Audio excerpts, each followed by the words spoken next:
Қырыққа келдім. Қу тіземді құшақтап әлі жүрмін.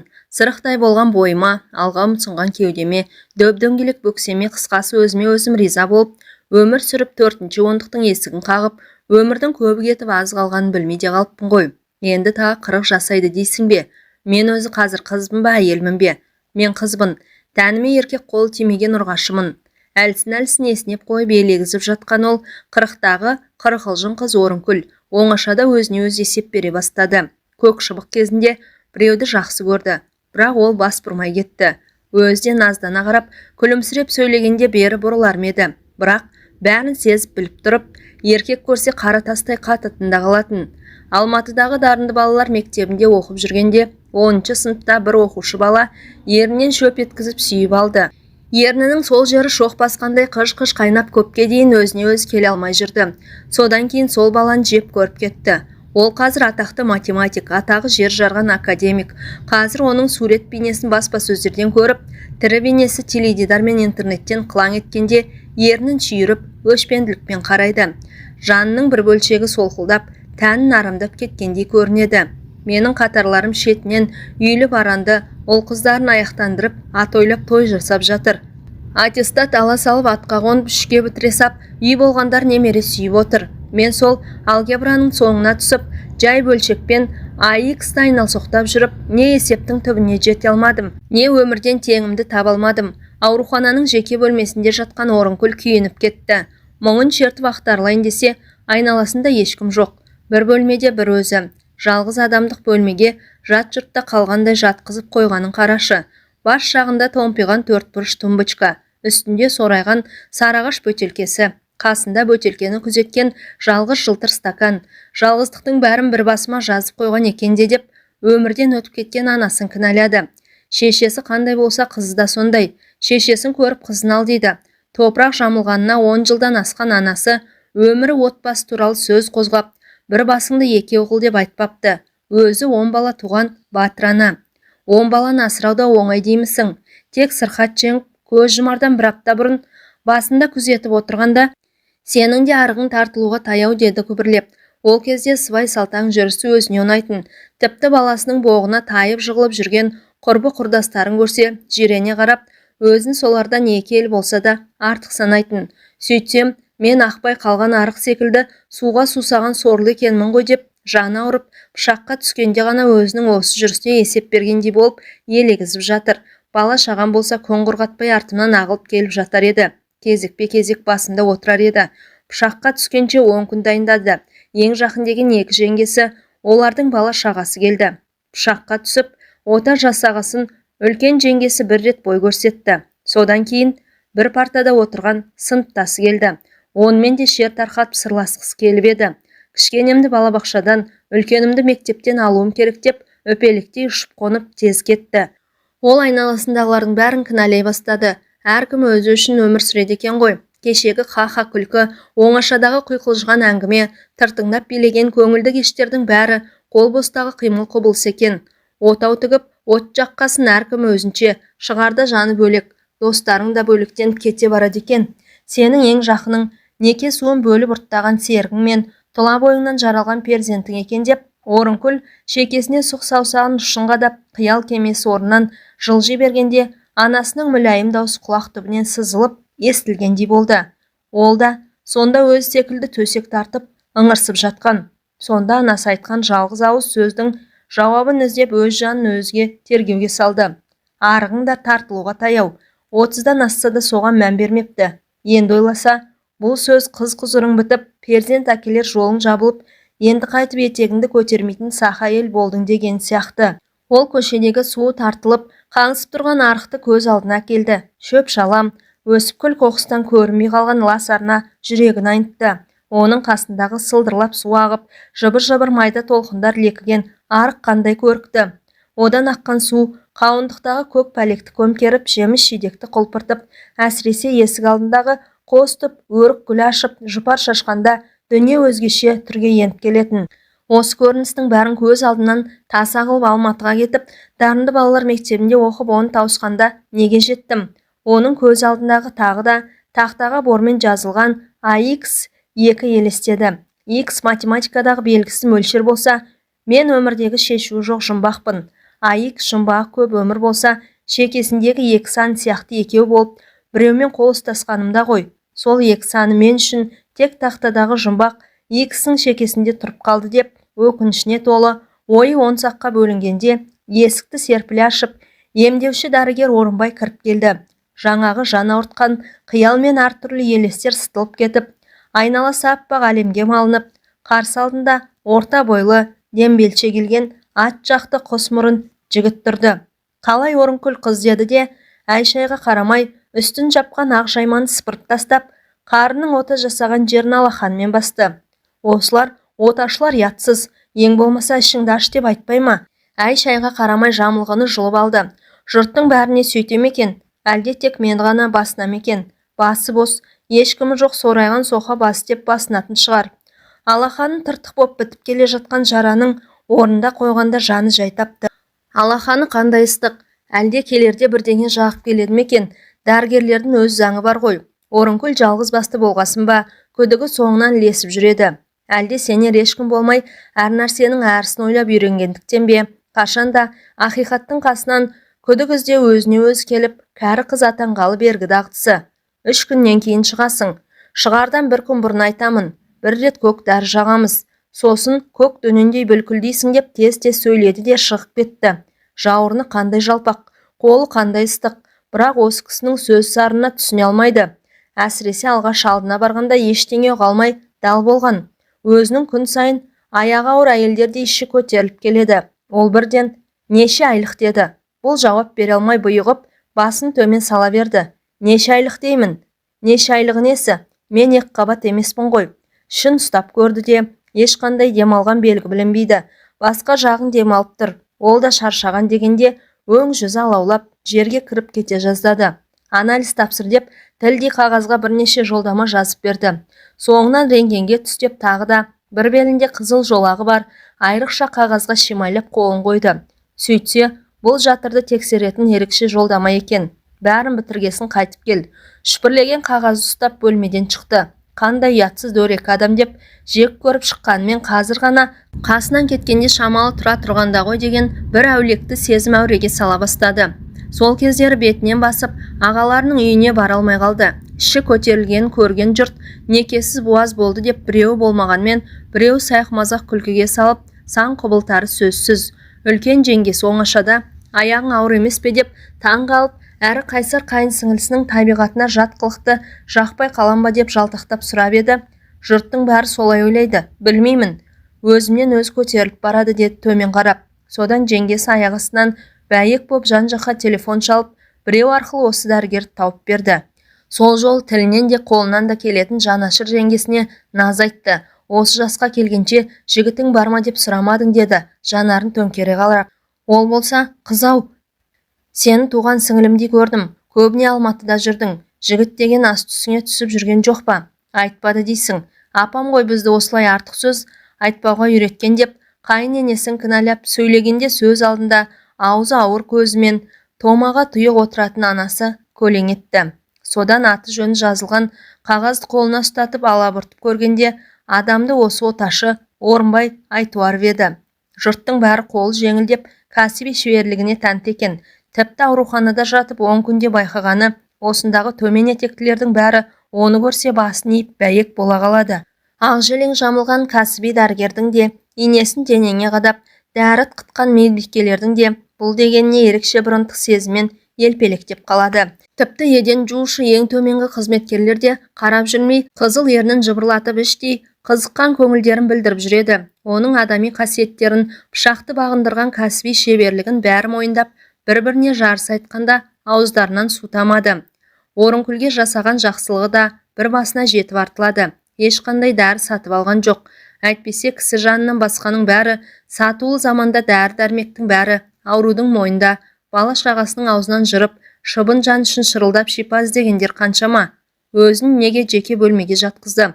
Соны бір сұрағысы келіп еді, аузын аша алмады. Әлгінде көз алдын әртүрлі елес торлап, анасының сөз құлағына естіліп, көңілі алабұртып жатқанда, кіріп келгенде де қызыл тілдің ұшына сауал үйіріле берді. Жалғыздығым аздаяқ, неге жалғыз жатқыздыңыз деп, қайсар көңілмен наз айтқысы келгенде, көрген түсте сытылып есіктен шыға берді. Қырықтағы қыз осы бір қолы жеңіл болғанмен аузы ластау, еркектің құрашиын болса да қасында тұра бергенін қалайтын сияқты. Тіпті қазір көңілі әрі-сәрі болып жатқанда тағы бір кіріп келсе ғой, қалай сөйлесе де көтерер едім деп, жақындағы адамды алыстағы сағынышындай бір көруді армандап жатыр. Маған ақ жақсылық жасаған жоқ. Соның бәрі жеңгем арқылы болса да. Ота жасағасын бір күннен кейін саған витамин жеу керек деп 3 қызыл алма мен 3 лимон салынған жылтыр дорбаны салбыратып ұстап кеп бас жағына қоя салды. Кешеге дейін бас жағындағы жеміске қараған да жоқ. Жалпы тіл үйірген тәттіні о баста жей алмайды. Жұрт қауым мен қарбыздың үстіне түсіп, тамсанып жатқанда бұл бір тірлік, жеп тойдым деп аузы басын сүрте бастайтын. Өмірде соншама тойымды боп, жаралғанына дәл қазірде біреуді кінәлағысы келіп, қолын созып томпиған тумбочканы ашып, бір алманы саусағына іліктіріп, бас жағындағы ақ сүлгімен сүрте сап, қырт еткізіп, ақ тістерімен қыршып алды. Қандай тәтті! Неге алмай жемей жүргенмін? Алматыда дарынды балалар мектебінде оқып жүргенде алма жинауға апаратын. Сонда жұрттың алма жеуден ауыз тынбайтын, сөмке-сөмке қылып жатын орынға келетін. Бұл бір алма жеп, бір артық алма алған емес. Мынау қандай тәтті, иісі қандай керемет. Дөп-дөңгелек апорт лезде таусылып қап, томпиған тумбочкаға жылтыр қалтаға тағы да қол созып еді, сырты бүдір-бүдір боп лимон ілікті. Лимон қышқыл, оны шаймен ішемін.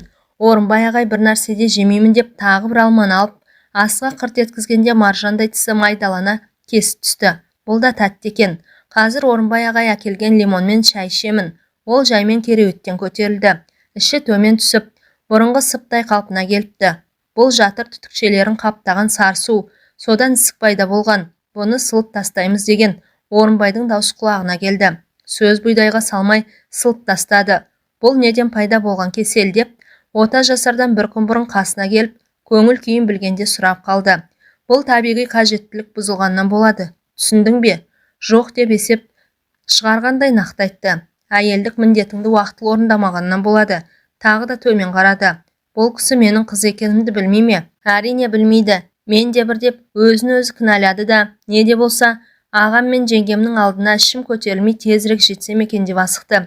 Тай-тай басып қызыл еденге табанын тигізді. Қазір әжетханаға барып келгесін лимон сап шай ішем. Лимонның дәмі қышқыл, сонда да ішем. Ішіп отырғанымды көрсе ғой, тіпті бірге ішсе ғой деген масаң сезімде мазалап, маңында шыр айналып жүріп алды. Бір тәтті бір ащы екенін біліп тұрып, бірге әкелгенін қарашы. Менің тірліктегі үлесім осындай ғой деп, әдеттегідей кәрі қыздың әуенімен бастай берді де, өзіне өзін сап тыйылды. Ащы болса да ішемін, өзі әкеліп тұр ғой. Есікке жақындая бергенде босағадағы үйрек тұмсық дәрет сындырғышты көріп, жиіркеніп кетті. Бұны да көрдік. Енді барар жерге өз аяғымен барамын. Кеше келгенде енді тұруға болады дегенсің. Сықырлап есік ашылды. Отадан кейін аурудың өз аяғымен жүріп, әжетханаға бару үлкен олжа. Бұл дәрігердің мерейін өсіреді. Дәліздегі мейірбике бөлмесінің есігі ашық. Өз деген Орынбай ағасы екі ақ желеңдінің ортасында жайбарақат шай ішіп отыр. Тай-тай басқан сәбидей қызыл еденді қуана басқан емделушіні көріп, ол да қуана қарады.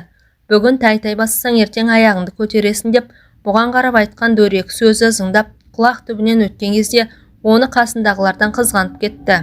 Кібіртіктеп басып бара жатса да жан дүниесі атойлап, анау бірге шай ішкеннен екі әйелден арашылап алғысы кеп, бойына ересен бір күш бітіп, адымын ширата түсті. Орынкүл моншадан келді. Пышаққа түсіп ота сәтті болып өзіне өз келгелі, ағыл-тегіл боп терлеп алғаш жуынуы. Жатыр қуысынан түйдек-түйдек арам ет пен сарсу шығыпты. Кесел кеткесін тұла бойы жеңіл тартып, ауырлықтың бәрі артта қалып жаны жай тапты. Басқан ізін аңдып жүретін қазақы жердің жеңіл ауыз сөз уарлығына да мысал болмай, пәледен тез құтылды. Аға жеңгеңнің ар-ұятына масыл болмай, бәрінің сәтін салды. Ол осы үшін ақ оташы Орынбайға ырза. Тіпті өзін оның алдында өтелмеген парызы бар пендедей сынайды. Ырзалығын білдірмей, десе көңілі ырық бермей, оның алдында тілін тістеп қалады. Моншаға терлеп түсті. Арам тер қысып барады. Ағыл-тегіл боп бітеліп қалған нүктенің бәрі ашылды. Буға кірмес бұрын тазаланып, тұла бойындағы кір атаулыны кетірді. Иіс сабын жағып, жөкені көпіріштіп алып, әлсін-әлсін сымдай тартылған денесін сықылады. Қарын тұсында тартылған қол басындай сызық бірте-бірте көмескеленіп барады. Тіпті пышаққа түскенін қадалып қараған көз болмаса, екінің бірі біле бермейді. сол дене тыртығын білетін біреуді ертең үйіне қонаққа шақырды. Тақырыбы не деп еді, тағы да сасып қап, үйді көрсетіп дәм татқызу деді. Тақтаға шыққан баладай таңдай тақылдап, қай шамада, өзіңізге қай шама ыңғайлы, жарайды, сенбіде кешкі 18-де. Содан бері алабұртып мазасы кетті. Дастархан мәзірін дайындап, шөп шаламнан иілтіп, үйшік тұрғызы. Жалғыз болса да ас әзірлеуіне қол жеңіл, бармағы бал деді. Жеңгесі қадірлі қонаға келгенде өзін шақырып алып қазан ошақтың басына қояды. Орынкүл басқан палау өзбектікінен бірде кем емес, деп жегендер бас бармағын шошайтады. Шынында да өзі басқан палаудың дәмі таңдайдан кетпейді. Сыр күріші ел ырысы деп осы жолда палау басуға әзірленді. Ет берсем, алдына бас тартуым керек. Маған ол кісінің үйме бас сұққаны керек. Әуелі моншаға баруға бекінді. Денеге кірден арылса, өмірді жаңаша бастайтын секілді. Әр барған сайын тұла бойы жеңілдеп шығып, көшені сергек адыммен аттайды. Бұл жолы жеке бөлмеге алды. Дене тыршығын ешкімге көрсеткісі келмеді. Буда отырып, бусанып, өзімен өз боп сырласқысы келді. Ыстық су бойын босатып әртүрлі маужырап барады. Есігінен кіріп келе жатқан ақ желеңді оташын елестеткенде тіпті тұла бойы босап, бір жылан жыбырлап, көкірек тұсынан төмен жылжыды. Денесін жиырып, бір уыс боп кіндік тұсына тұрып, керіліп созылып тағы да жоғары өрмеледі. Қос анарының ортасына келіп, басын көтеріп, екі анарының ұшына шошақ тілін кезек тигізгенде тұла бойы жылан шаққандай дыз етіп орнынан ұшып тұрды. Қой шығайын, ол ақ желеңмен келмейді ғой деп, енді ақ көйлек, қара костюм, қызыл галстук таққан бейне есіктен кіре берді. Оның ақ желеңсіз жүрген кезін көрмепті. Шығайын, бір түрлі бойын босап бара жатыр. Қонағымды күтейін. Ағыл тегіл боп аққан терін сүртті де, денесін, жан дүниесін жеңілдеп моншадан шыққанда, енді туп-тура бір тәуліктен кейін онымен кездесемін деп көңілін демдеді. Үйге келгесінде төсекке жайбарақат жата алмады. Буда отырғаннан бетер бусанып, көкірек тұсында желп-желп еткен жылы леп, есіп бүдір жоқ бір дөңгелек тұла бойында зыр қағып жүріп алды. Сол қос анардың арасынан төмен түсіп, кіндік тұсқа жеткенде шымбұлақтан шым-шымдап шыққан мұздай судай бір нәрсе шымыр ете қалды да, өз-өзінен бұрқ-сарқ қайнап тұрып алды. Сосын әлі дөңгелек қайта шырайын алып бәрін басып жаншып, ақ тамаққа қарай өрлейді. Көз шырымын алсам да, кірпік айқастырып еді, ұйқының ауыл тіпті алыс көрінді. Көзін ашып қалғанда, керуетімен қатар жер бауырлап жатқан қарала мысықты көрді. Жер бауырлап алып, тырмысып жаймен жылжиды. Ұрғашы мысық, маужырап жүр, обалақ. Бір апта ұстай тұршы деп көршісіз тастап кетіп еді. Осы көршімде қызық деп, әдеттегідей жалғызлікті кәрі қыздың махымына сап біреуді кінәлай бастады.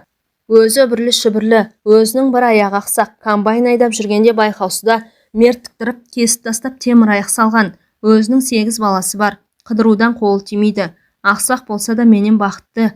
Бір қойды да, жер бауырлап тырмысқан мысықты аяп кетті. Жанын қоярға жер таппай жүр ғой сорлы.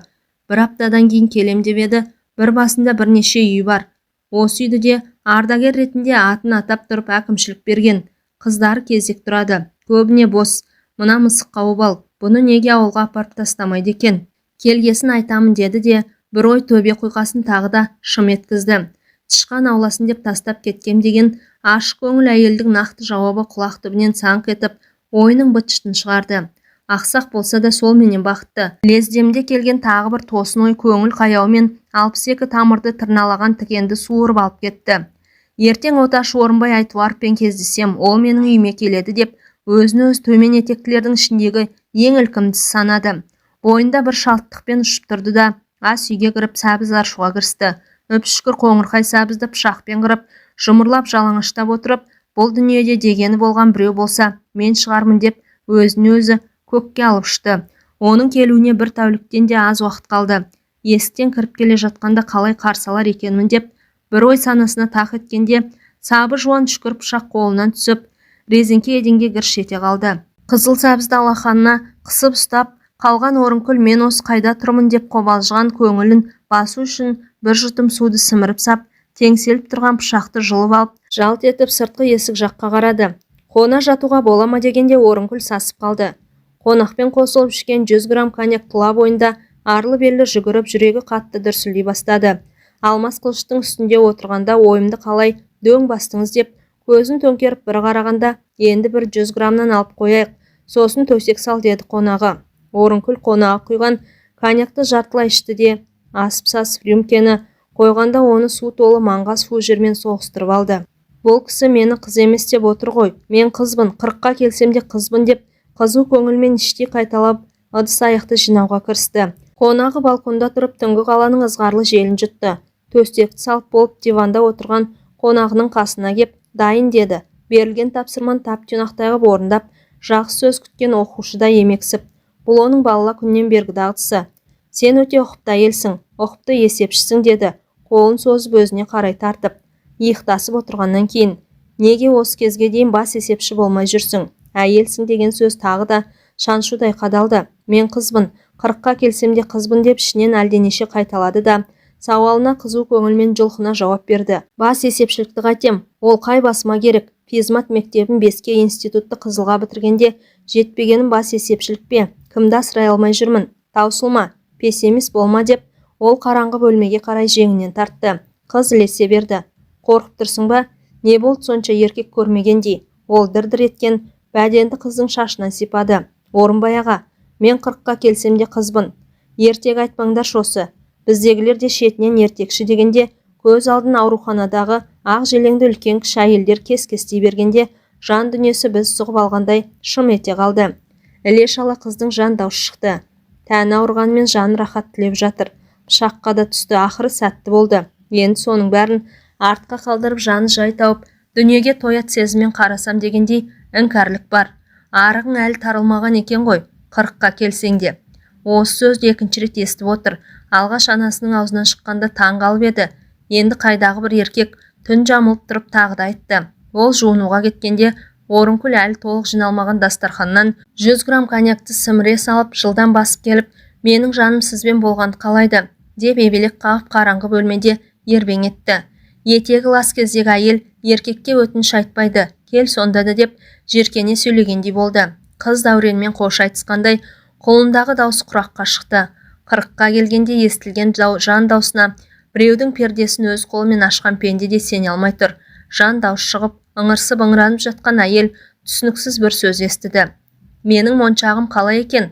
Ол бұл сөзді ана тілінде айтпады. Ұлтаралық тілде кәсіби сөзді қолданды. Әйел түкке түсінбеді. Еркек шырт жеткізіп шамды жаққанда, дене мүшесінде дөңгелектене жабысып тұрған жып-жылтыр темір моншақтарды көрді. Осы үшін ақ бәрін соңымнан қалмайсыңдар. Сен де кірің жоқ кезде шақыруың керек еді. Асығыстық істедің. Кеше ғана моншаға түскем, сіз маған сенбейсіз бе деді, күбірледі. Денесін қозғалта алмай. Ертек айтатын жас емессің. Менің моншағым жас, кәрі деп таңдамайды дегенде денесіндегі дөңгеленіп тұрған темір моншақтар өзінің мөлтілдеген көз жасындай көрініп кетті. Ол су сарылдатып жуынды да, қоштаспастан сыртқы есікті ашты. Үй жайы бар ғой, тезірек жетсін деді де төсектен тұра алмай жатып, оташыны содан кейін көрген жоқ. 2 рет тәнін жараласа да, дәл осы адамдай жанын жәннатқа бөлеген тірі жанды таба алмады. Тек 40-та куә болған құбылысына сенбей кеткеніне шашиды. Сары майдай сақтаған қазынам шынымен көз алдау болғаныма деп өкінеді де, ененің орны жазылғасын тағы бір иіліп болған істің бәрін аңыздай ғып айтып берсем деп, үй іргесіндегі адамды алыста жүрген жолаушыдай аңсай ақырады. Кабельді теледидардан Ресей жақта тәніне моншақ таққан біреудің қыз зорлап ұсталғанын көріп қалды. Оны ешқандай ұрғашыға да, қиянатқа да қия алмайды. Сыртта емденіп жүрген көрінгеннен қызғанатынын қайтерсің. Әңгіменің соңы.